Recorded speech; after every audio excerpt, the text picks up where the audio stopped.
मेरे प्यारे छात्रगण, नवी कक्षा के द्वितीय भाषा हिंदी कक्षा में आप सबको स्वागत है। बच्चों, पिछली कक्षा में हम सड़क की सुरक्षा सबकी रक्षा नामक पाठ के बारे में चर्चा किए थे। आज की कक्षा में हम उसके ग्रामर विषय यानी व्याकरण अंश कहने वाले वाक्य के बारे में चर्चा करने वाले हैं। वाक्य किसे कहते हैं, यह अत्यंत महत्वपूर्ण है। अर्थपूर्ण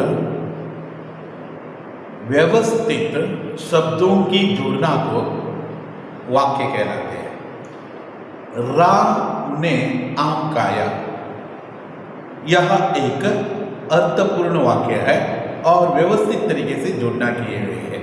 वही जो हम ने खाया राम आम ऐसे लिखा तो अर्थ नहीं है, इसके यह वाक्य नहीं बन सकते। यही है अर्थपूर्ण व्यवस्थित शब्दों की जोड़ना को हम वाक्य कहते हैं।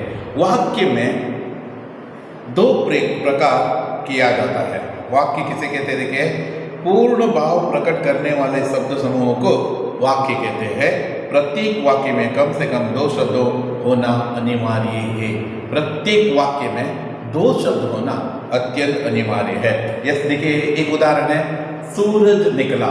मात्र सूरज से एक वाक्य नहीं बनते हैं। निकला यह वाक्य नहीं बनते हैं। यह सूरज निकला यह एक वाक्य बनते हैं। वह आया यह है। उसी तरह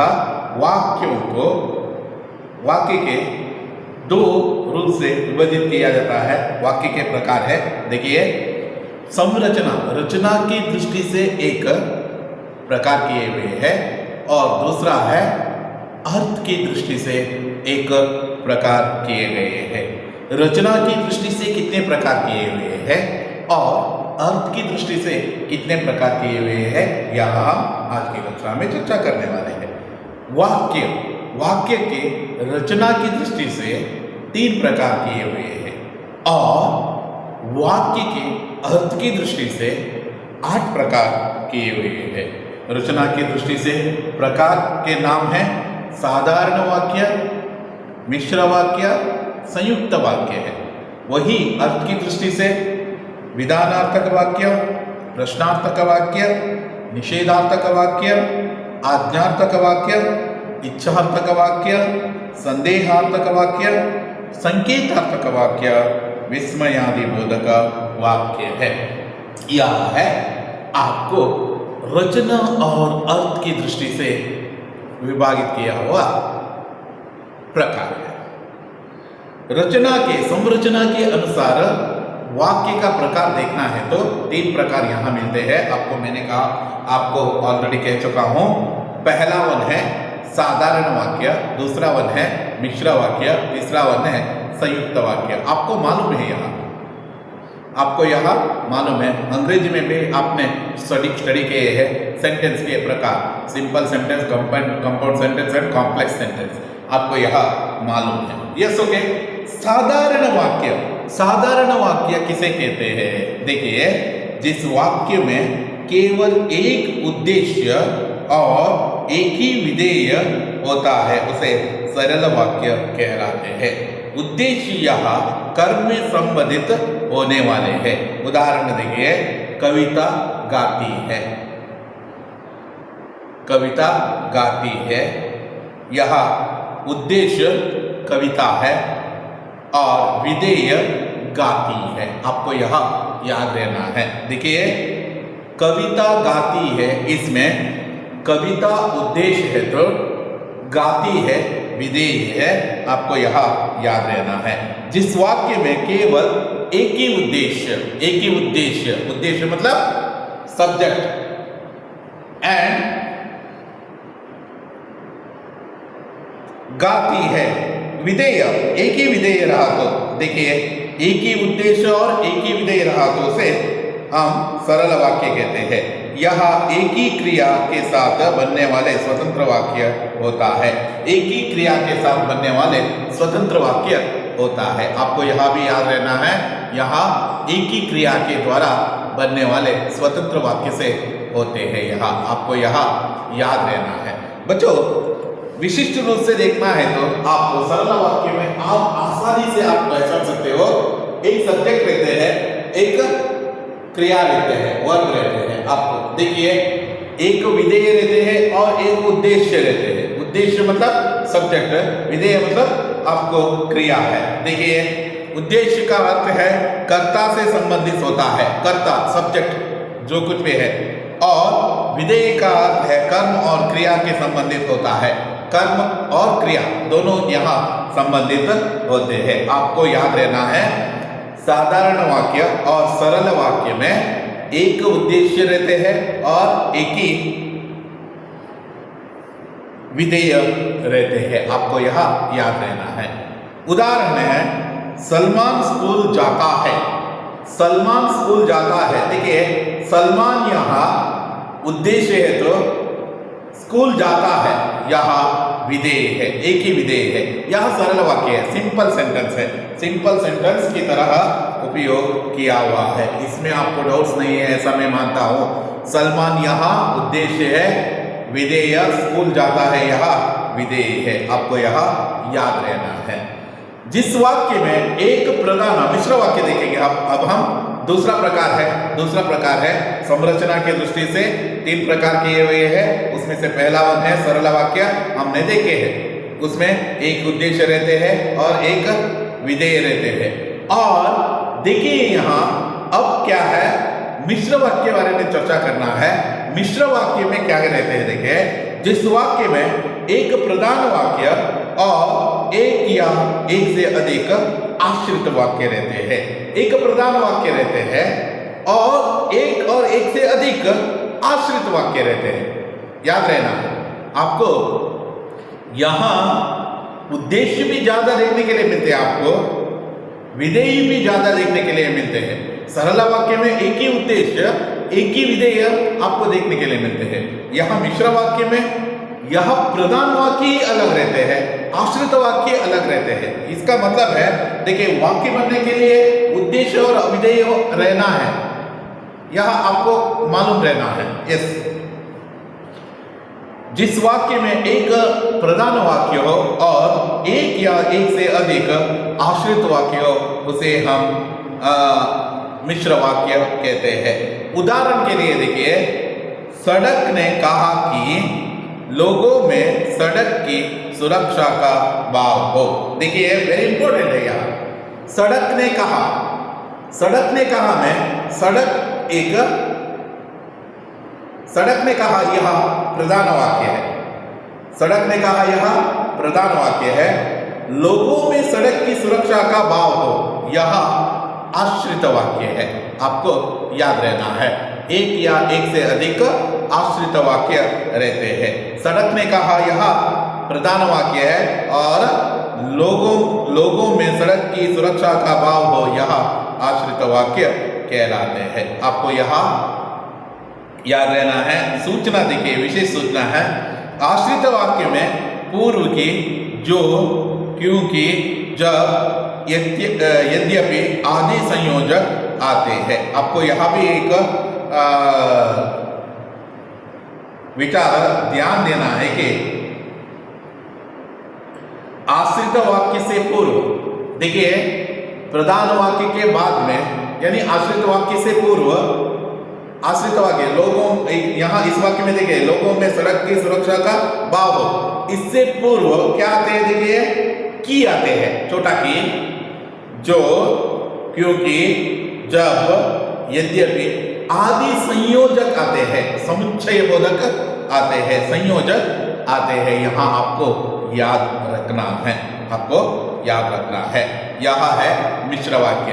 अब हम संरचना के आधार पर विभाजित किए हुए वाक्य के 3 प्रकारों में से सरल वाक्य के बारे में चर्चा किए हैं, आज मिश्र वाक्य के बारे में चर्चा किए हैं। अब हम संयुक्त वाक्यों के बारे में चर्चा करेंगे।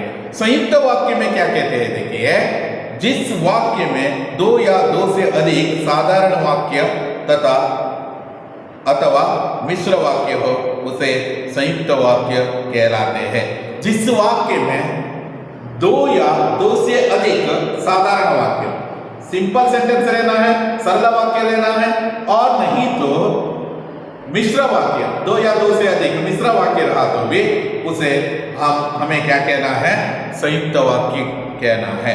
उदाहरण देखिए तो आपको मालूम हो जाते हैं, लोग बड़ी निर्ममता से मुझे काट देते हैं और वे महीनों महीने मेरे गांव नहीं भरते हैं। देखिए दो यहाँ सिंपल सेंटेंस है, सरल वाक्य है।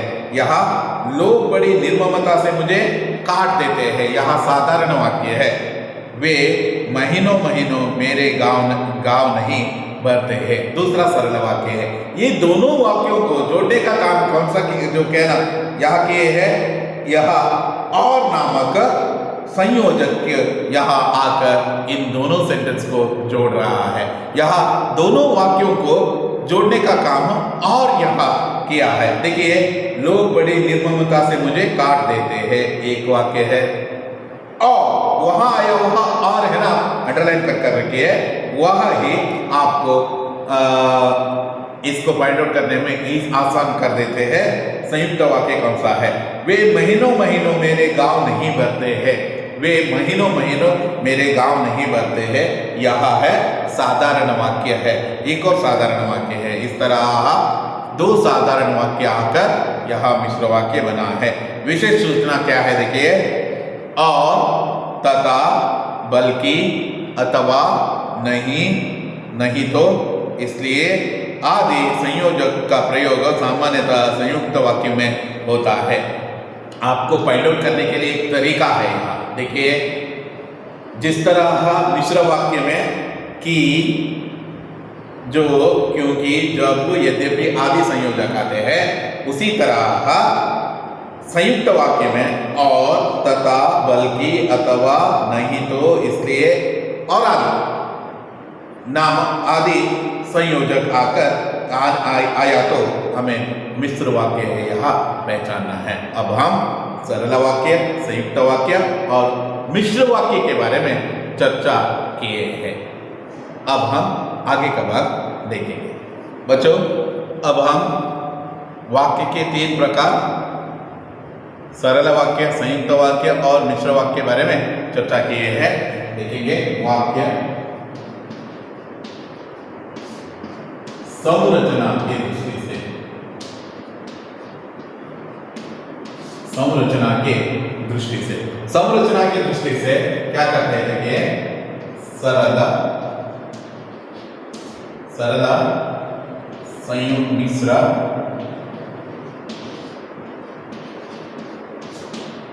संयुक्त।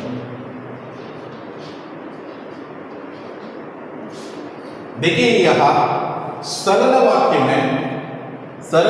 में क्या कहते हैं, एक उद्देश्य और एक विधेय आए तो उसे सरल वाक्य कहते हैं। अब सरल वाक्य में एक उद्देश्य आना है और एक विधेय आना है। उद्देश्य का मतलब है सब्जेक्ट और विधेय का मतलब है ऑब्जेक्ट एंड वर्ब कहते हैं। वैसे सब्जेक्ट एंड ऑब्जेक्ट वैसे कहते हैं ना, वैसे सरल वाक्य में उद्देश्य में कर्तृपद आते हैं और विधेय में कर्म और क्रियापद आते हैं। मिश्र वाक्य में आपको यह याद रहना है, मिश्र वाक्य में एक प्रधान वाक्य रहते हैं और उसके अलावा दो, एक या एक से अधिक आश्रित वाक्य रहते हैं। या आपको याद रहना है, एक प्रधान वाक्य आते हैं, उसके दो, एक या एक से अधिक आश्रित वाक्य आते हैं। यहां आश्रित वाक्य आने से पूर्व, आश्रित वाक्य प्रारंभ होने से पूर्व कि, जो, तब, क्योंकि ये सभी आकर इन सेंटेंस को जोड़ने का प्रयत्न कर रहे थे। प्रधान वाक्य और आश्रित वाक्यों को जोड़ने का प्रयत्न कर देते हैं, संयोजक के रूप में आते हैं। संयुक्त वाक्य में क्या कहते हैं, देखिए संयुक्त वाक्य में दो या दो से अधिक सरल वाक्य आ सकते हैं और नहीं तो दो या दो से अधिक मिश्र वाक्य में आने की संभावनीयता रहते हैं। आपको याद रहना है, आपको याद रहना है, दो या दो से अधिक आश्रित वाक्य मिश्र वाक्य भी आ सकते हैं, सरल वाक्य भी आने की संभावनीयता रहते हैं। बच्चों यह आपको याद रखना है, संयुक्त वाक्य में संयोजक कौन कौन से आ सकते हैं यहां पूछना है तो और, तथा, बल्कि, अथवा, नहीं, तो, इसलिए ये सभी संयोजक के रूप में आकर यह वाक्य बना देते हैं। आपको यह याद रहना है। इस तरह हम संरचना की दृष्टि से वाक्य का 3 प्रकारों के बारे में चर्चा की है। इसमें डाउट्स है तो आप कक्षा में आते हैं ना, उस वक्त उसके बारे में पूछ सकते हो। यह सब यहाँ है वाक्य की परिभाषा है तथा वाक्य के प्रकारों का अर्थ है। मालूम हुआ? Okay, very good. अब हम अर्थ की दृष्टि से देखेंगे। अर्थ बच्चों, अर्थ की दृष्टि से भी आपको 8 प्रकार देखने के लिए मिलते हैं। वाक्य का 8 प्रकार देखने के लिए मिलते हैं। इसके बारे में हम उदाहरण के साथ देखेंगे। उदाहरण, एक एक उदाहरण देकर उसके बारे में चर्चा करेंगे। एक एक उदाहरण देखना है तो क्या क्या है देखिए। अर्थ के अनुसार वाक्य के प्रकार है। देखिए, पहला वन है विधानार्थक वाक्य है। विधानार्थक वाक्य में क्या आते हैं? विधानार्थक वाक्य में यह क्या आते हैं? देखिए, आपने अंग्रेजी में पढ़े हैं, ये सभी है। Affirmative sentence, negative sentence, imperative sentence, interrogative sentence, exclamatory sentence, ऐसे बहुत सारे जो सेंटेंस के बारे में आपने अध्ययन किए हैं, 8 प्रकार आपने अध्ययन किए हैं, वही है यहाँ है। विधानार्थक वाक्य यहाँ देखिए बहुत सिंपल है, जिससे किसी बात की होने के बोध हो। एक सिंपल बात होने की बोध होता है। एक सिंपल जो सेंटेंस के बारे में कह सकते हैं आप। विभू को 9:30 बजे तक स्कूल पहुंचना था। सिंपल एक सेंटेंस है, अफर्मेटिव सेंटेंस कहते हैं, जिससे किसी बात की बोध हो, एक बात की बोध के हो रहे हैं यहाँ। वही एक और उदाहरण देखना है तो आंदोलन में नारियां भी पीछे नहीं रहते हैं। आंदोलन में नारीगण भी पीछे नहीं रहते हैं। और नेक्स्ट वन है प्रश्नार्थक वाक्य। प्रश्नार्थक वाक्य में क्या कहते हैं? यहाँ है प्रश्न पूछा जाता है, यानी प्रश्न, इंट्रोगेटिव सेंटेंस यहाँ कहते हैं। यहाँ प्रश्न पूछा जाता है, तुम्हारा नाम क्या है? तुम कहाँ थे इतने दिन? तुम्हारा जो माता पिता कैसे है? तुम्हारी खुशी के लिए हम क्या कर सकते हैं? ये सभी जो मतलब क्या, कब, किससे, किसने, ये सभी जो प्रश्न जो पूछने के जो अर्थ देने वाले वाक्य रहते हैं ना, उसे हम प्रश्नार्थक वाक्य कहते हैं। अगला वन है निषेधार्थक वाक्य। निषेधार्थक वाक्य मतलब नेगेटिव सेंटेंस, निषेध है, निषेधार्थक वाक्य कहते हैं। नेगेटिव सेंटेंस है यहाँ, यस ओके, तुम वहां मत करो, कभी नहीं करना है, रार में पढ़ो कभी मत रो मां, मुझसे यह काम नहीं हो सकता है। नेगेटिव, मैं परीक्षा में फेल हो जाता हूं। यह नेगेटिव तरीके से अर्थ देने वाले वाक्यों को हम निषेधार्थक वाक्य कहलाते हैं। नेक्स्ट है आज्ञार्थक वाक्य, इंपरेटिव सेंटेंस, आज्ञार्थक वाक्य। ऑर्डर देना है, एक ऑर्डर देकर जिससे किसी तरह का आज्ञा की बोध हो, आज्ञा देने की जो बोध हो, यहाँ आज्ञार्थक वाक्य में आज्ञा देने की, जाओ पानी ले जाओ पानी लेकर आओ, यह काम पूरा करो, यह है। अगला प्रश्न है, देखिए इच्छार्थक वाक्य है। इच्छार्थक वाक्य में क्या कहते हैं? इच्छार्थक वाक्य में समाज में भाईचारे की भावना होनी चाहिए। एक जो इच्छा है, इच्छा प्रकट करना है, इच्छा या कैसे जो इच्छा प्रकट करते हैं वह है समाज में भाईचारे की भावना होनी चाहिए, मुझे 100 रुपया चाहिए। इच्छा के बारे में कहते हैं। संदेहार्थक वाक्य, डाउट है, डाउट वैसे है। कल शायद छुट्टी होगी, डाउट कंफर्म नहीं है, शायद छुट्टी होगी। हो सकता है पानी बरसे, हो सकता है पानी बरसे। संकेतार्थक वाक्य, संकेत के रूप में कहना है तो यदि परिश्रम करोगे तो फल पाओगे। यस ओके, यदि परिश्रम करोगे तो संकेत है, फल पाओगे। अच्छा परिश्रम किए तो डेफिनेटली तुम्हारा रिजल्ट भी अच्छा ही आने वाले हैं। वाह सॉरी, यदि बिजली कटेगी तो पढ़ना मुश्किल है, यहां संकेत है। बिजली नहीं है तो पढ़ना नहीं है, ऐसा जो संकेत के रूप में है। अगला वन है विस्मयादिबोधक वाक्य है। विस्मयादिबोधक वाक्य के बारे में कहना है तो क्या कहते हैं, देखिए, अच्छा तुम जल्दी आ गए। वेरी गुड, अच्छा तुम जल्दी आ गए। यह आश्चर्य है, वाह कितना सुंदर फूल है, वाह कितना सुंदर फूल है। यह एक इच्छा सूचक वाक्य है। यहां कुछ प्रश्न पूछे गए हैं, उन प्रश्नों में से हमें सरल वाक्य, मिश्र वाक्य और संयुक्त वाक्यों को पहचानना है। संरचना की दृष्टि से विभाजित किए हुए सरल वाक्य, संयुक्त वाक्य और मिश्र वाक्य के रूप में इनको विभाग करना है। देखेंगे पहला वाक्य है, विभु 9वीं कक्षा में पढ़ रहा था। यह है, आपको मालूम है यह सरल वाक्य है, क्योंकि क्या है, विभु एक व्यक्ति आया है, 9वीं कक्षा में पढ़ रहा है। यह विधेय है, एक उद्देश्य है, एक विधेय है, इसलिए यह सरल वाक्य है।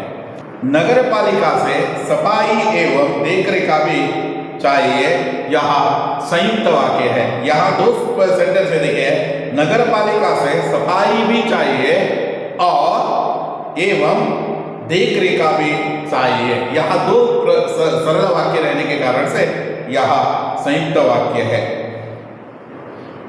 सड़क को कभी अपनी ग्रुप की चिंता नहीं बल्कि लोगों की सुविधा की चिंता है। यह संयुक्त वाक्य है, संयुक्त वाक्य है क्योंकि यह बल्कि आए है, बल्कि आने के कारण से बल्कि आकर दो सेंटेंस यहाँ है। सड़क की कभी रूप की चिंता नहीं, एक सेंटेंस है, और लोगों की सुविधा की चिंता है, यह दूसरा सेंटेंस है। यह संयुक्त वाक्य है।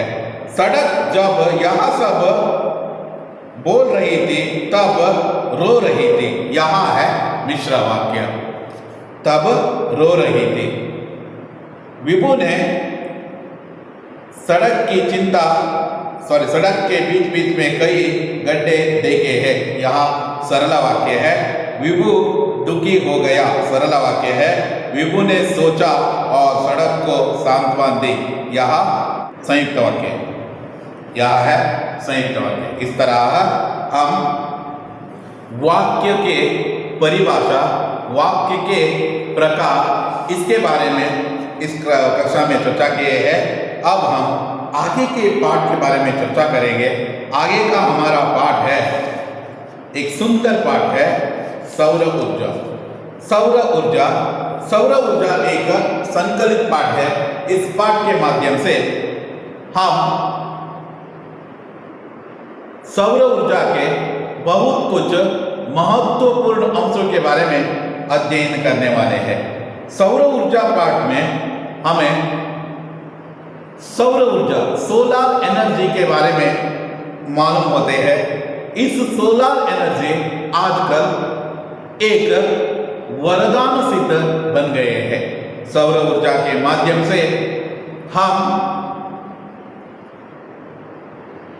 ऊर्जा के अभाव को पूर्ण कर सकते हैं और साथ ही साथ जो जल विद्युत है, पवन विद्युत है, इन सभी के अभाव को दूर कर यथेष्ट मात्रा में इसका भरपूर उपयोग कर सकते हैं। बच्चों, आज की युग आधुनिक युग होने के कारण से हमें आधुनिक तकनीक को अपनाना चाहिए। आज की विपुल मात्रा में मिलने वाले सूर्य के जो किरण से मिलने वाले इस सोलर एनर्जी को यानी सौर ऊर्जा का भरपूर उपयोग करना चाहिए। आजकल इसका उपयोग यथेष्ट मात्रा में हो रहे हैं, यह खुशी की बात है। बच्चों, यहाँ आपको जानना अत्यंत अनिवार्य है कि सौर ऊर्जा मनुष्य के जीवन को बदला सकते हैं। सौर ऊर्जा के कारण माध्यम से मनुष्य अपने तकनीकी अवलंबित होना, ये सभी कुछ मात्रा में और कुछ जो समुचित मात्रा में कम भी पड़ सकते हैं, और इसके माध्यम से सौर ऊर्जा का ज़्यादा से ज़्यादा उपयोग करने से मनुष्य के लिए यह लाभदायक सिद्ध बन सकते हैं। सौर ऊर्जा पाठ में बहुत महत्वपूर्ण जो अंशों के बारे में हम अध्ययन करने वाले हैं वह है, देखिए, आज के युग नवीकरण योग्य ऊर्जा की अत्यधिक आवश्यकता है। सौर ऊर्जा भी नवीकरण योग्य ऊर्जा है। इस पाठ के द्वारा ऊर्जा का महत्व भी बारे में जानकारी प्राप्त कर सकते हैं। आज बढ़ती हुई जनसंख्या और मॉडर्नाइजेशन यानी आधुनिकीकरण होने के कारण से हमारी जो अवलंबन भी बहुत ज्यादा से ज्यादा बढ़ रहे हैं। इस कारण से ही क्या है, आज नवीकरण योग्य नहीं है। ऐसा जो ऊर्जा के सबसे ज्यादा अवलंबन से उसकी कमी होते जा रहे हैं। सौर ऊर्जा एक ऐसा ऊर्जा है, नवीकरण योग्य ऊर्जा है। इस माध्यम से जनता को जितने मात्रा में वह ऊर्जा चाहते हैं ना, उन सब को उपयोग कर सकते हैं। आज की युग नवीकरणीय योग्य ऊर्जा है। इस ऊर्जा की अत्यधिक आवश्यकता है। देखिए, यहाँ अत्यधिक आवश्यकता है और सौर ऊर्जा के नवीकरण योग्य ऊर्जा है। सौर ऊर्जा एक नवीकरण योग्य ऊर्जा होने के कारण से लोग इसके लाभ समझकर उसका ज़्यादा से ज़्यादा उपयोग जीवन में करने का आदत डालना है। इस तरह आधुनिक युग में सोलर एनर्जी का भरपूर उपयोग करने की जो मनोभावना हमें आना चाहिए। हजारों सालों से हम सूर्य की ऊर्जा का उपयोग करते आ रहे हैं। मात्र केवल जो लाइटनिंग के लिए उपयोग करते हैं, केवल डार्कनेस दूर करने के लिए मात्र उपयोग करते हैं। बाकी सभी उपयोग है इसकी ऊर्जा से हम बहुत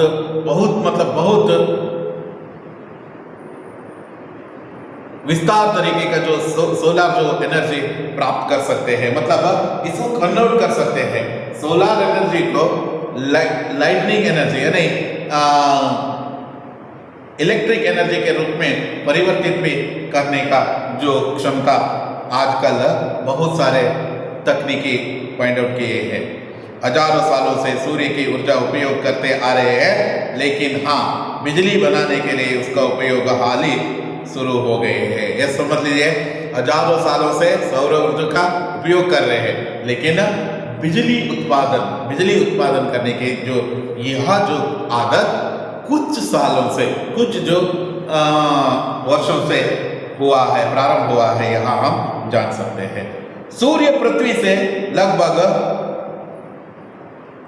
15 करोड़ किलोमीटर दूरी पर है। देखिए, 15 करोड़, न 1500, न 15,000, न 15 लाख, 15 करोड़ किलोमीटर। तो 15 करोड़ किलोमीटर दूरी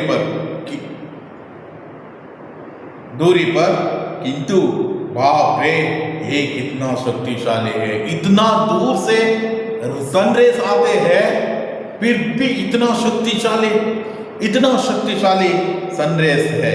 देखिए, इसकी ऊर्जा के एक हिस्सा मात्र से हमारी ऊर्जा संबंधी सारी आवश्यकताएं पूर्ण हो सकते हैं। केवल कुछ ही रेस हम उपयोग किए तो देखिए, इसकी ऊर्जा के एक हिस्सा, एक भाग उपयोग किए तो भी ऊर्जा संबंधी सारी आवश्यकताएं पूर्ण हो सकते हैं। हमारी ऊर्जा संबंधी सारी आवश्यकताएं पूर्ण हो सकते हैं। बच्चों, आज हम सोलर सौर ऊर्जा के पाठ के संबंधित तो कुछ अंशों के बारे में अध्ययन किए हैं। आने वाली कक्षा में इसका आगे का भाग अध्ययन करेंगे। यह कहते हुए आज की कक्षा यहाँ ही समाप्त कर देता हूँ। धन्यवाद।